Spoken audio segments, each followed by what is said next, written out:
Ya saben que de momento hoy todavía debemos seguir llevándolas en interiores y que a partir de mañana todavía será recomendable su uso. En muchos casos serán las empresas, ya nos lo contaba Silvia también, quienes decidan si sus empleados la mantienen o no.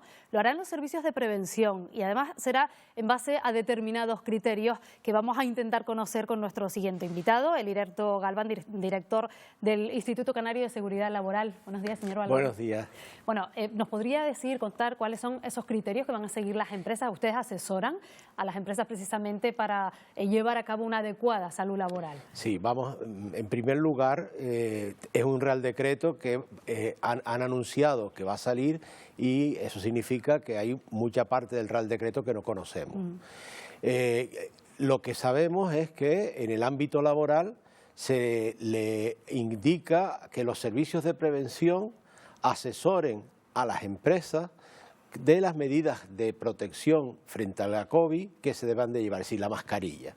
Y en principio lo que se ha establecido, y ya digo, con la prudencia de que hay que conocer el Real Decreto completo, es que en aquellas condiciones en las cuales el trabajador o trabajadora está expuesto a mayor riesgo, el servicio de prevención debe evaluar ese riesgo sanitario para que adoptar las medidas preventivas. En principio, ¿cuáles son estas? Bueno, pues se supone que va a seguir un poco la línea continuista porque la evidencia científica ha dicho que hay que respetar una distancia, que es 1,5 metros, hay que tener una buena ventilación en los centros de trabajo, hay que valorar la actividad que se realiza. Es decir, los técnicos del servicio de prevención lo que van a hacer es acudir a las empresas, ver los puestos de trabajo, evaluar ese riesgo y a la medida de las necesidades propondrán una serie de medidas, y eso quiero dejarlo claro, es el empresario o empresaria quien adopta las medidas. El servicio de prevención lo único que va a hacer es asesorar a la empresa y el empresario o empresaria, en base a esas indicaciones, adoptará las medidas preventivas oportunas. También creo que es importante decir que se debe de oír a los trabajadores y trabajadoras. Si hay que consultar, si hay un comité de seguridad y salud o representación sindical a los trabajadores y trabajadoras, porque esto no debe ser una orden que se dé a la empresa y el empresario le dé a sus trabajadores. Es un consenso. Nos tenemos que cuidar. La salud de las personas es lo más importante que tenemos y en el ámbito laboral también, y no podemos perderla por no hacer las cosas bien. Entonces, vamos a esperar un poco a ver esas medidas y en base a eso vamos a actuar. ¿Actuar para qué? Para proteger a las personas que trabajan. Hombre, y hay que dejar claro que al final nadie nos va a obligar a quitarnos la mascarilla, es decir, el que considere, porque todavía está el virus circulando, que debe seguir utilizándola, evidentemente la puede seguir llevando, nadie le va a decir te la tienes que quitar. Evidentemente, a mí no me gusta hablar de órdenes. Esto tenemos que concienciarnos todos. Si nos quieren imponer cosas que no las vemos claras, y eso lo sabemos, somos los primeros en incumplirlas. Todo esto debemos de concienciarlo. Es muy importante la formación que demos, es decir, que inculquemos a las personas por qué se hacen las cosas y para qué se hacen las cosas, con el fin de que esas personas digan, pues sí, me interesa, ¿por qué? Porque es mi salud. A día de hoy es verdad que el tratamiento que se le está dando a la COVID es diferente al de hace algunos meses, la situación ha ido mejorando, producto sobre todo de ese incremento de la vacunación, pero todavía hay muchas personas pues, que se están contagiando. Hoy está permitido que si los síntomas son leves, se vaya a trabajar. ¿Cómo ha cambiado el tratamiento, digamos, laboral de esta enfermedad? Hay determinados supuestos en los que se sigue considerando un accidente laboral, enfermedad laboral, hay otros en los que no.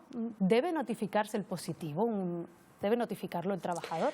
Bien, en principio va a depender mucho de la clínica que tenga esa persona. De sus síntomas. Exactamente, es decir, no es lo mismo una persona que prácticamente lo que tenga es un poco de dolor de cabeza, un poco de resfriado, que una persona que tenga fiebre alta, que tenga postración, es decir, va a depender mucho de la clínica. Que es importante que esa persona, si su sintomatología no es lo suficientemente importante como para, o grave para poder dejar de trabajar, sí que esa persona debe usar mascarilla siempre. Está demostrado que el contagio de esta enfermedad es principalmente aéreo, luego hay que protegerse. En los casos en los que esa persona, su postración por la enfermedad sea importante, debe de ir a su médico de cabecera para que él le dé la baja. Con respecto a los accidentes de trabajo, esa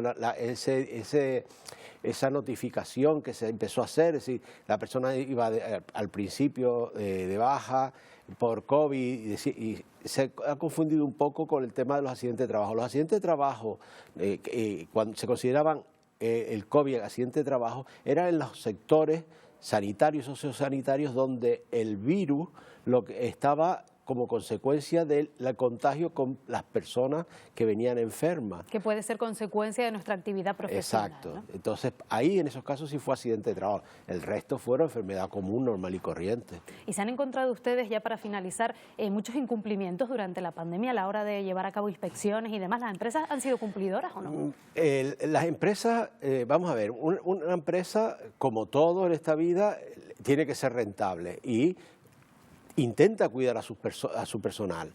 ¿Qué ha ocurrido con esta pandemia? Esta pandemia nos ha cogido de improviso. ¿Y qué ha pasado? Pues que nos encontramos con una situación que no conocíamos, que de repente afectaba a las personas, que enfermaban, que morían. Entonces, lógicamente, ¿qué ha pasado? Pues ha pasado que hemos ido aprendiendo. Al principio, la autoridad sanitaria, el Ministerio de Sanidad, estableció un modelo de actuación con los servicios de prevención para que se actuase en las empresas.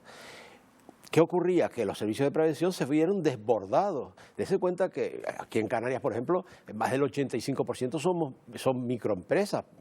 Claro, llegar a esas empresas fue difícil, entonces faltaba muchísima formación, tanto del empresariado como de las personas trabajadoras. Y eso influyó enormemente. ¿Qué ha pasado? Que han pasado 2 años, hemos aprendido, todos hemos aprendido al fin y al cabo a convivir con esta pandemia. Bueno, y eso en las empresas se ha notado. Entonces, los incumplimientos iniciales eran debido a la falta de formación e información que a medida, y de materiales, acuérdese, bueno, lo estamos viendo en la prensa continuamente, el tema de las mascarillas, era dificilísimo conseguir unas mascarillas. Sí. Actualmente eso no ocurre. Luego, el comportamiento de las empresas y de las personas trabajadoras ha sido ejemplar. Pues Elirberto Galván, director del Instituto Canario de Seguridad Laboral, gracias por habernos acompañado, por habernos ayudado a entender algunas cuestiones que todavía son dudosas para muchos. Gracias. A ustedes por invitarme. Días.